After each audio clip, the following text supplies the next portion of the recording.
For aging adults and retirees, the friendships they've forged over time should be something they can lean on in their later years.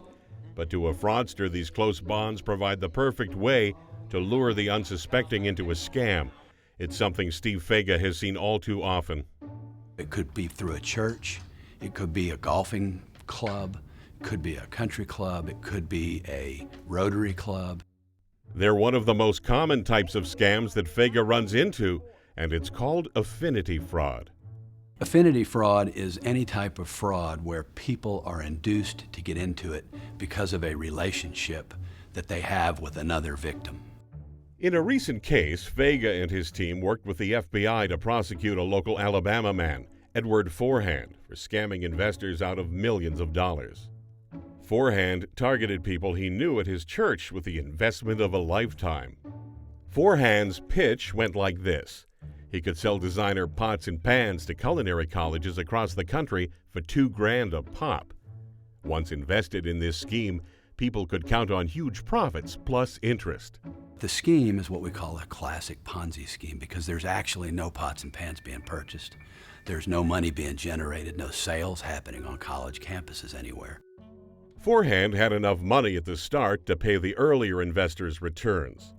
Convinced Forehand was legitimate, those investors spread the word to their friends and loved ones about their profits. Their friends and family members saw that happen and would say, hey, where did you get the money to buy that car? Or where did you get the money to put the addition on your house? How can I get in?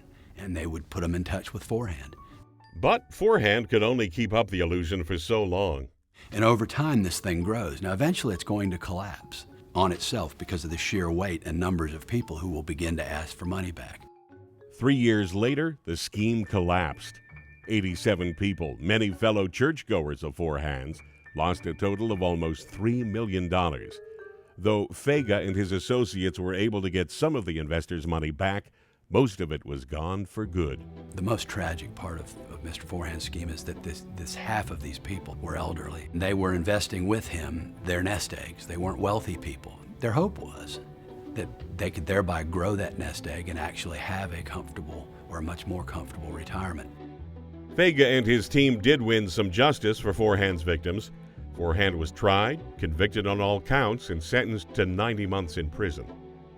The case may be closed, but for Feaga, the lessons people can learn from it still apply today. If someone offers you an unrealistic rate of return, or someone is pressuring you with high-pressure sales tactics to make an investment quickly, pick up the phone and call your state's Securities Commission. And organizations like the Alabama Securities Commission are always there to help. We can make a few phone calls and we can find out definitively very quickly, and we can save people tremendous emotional stress, financial damage, and sometimes, ruin. Find out more by visiting wi65.org or follow us on Facebook and Twitter.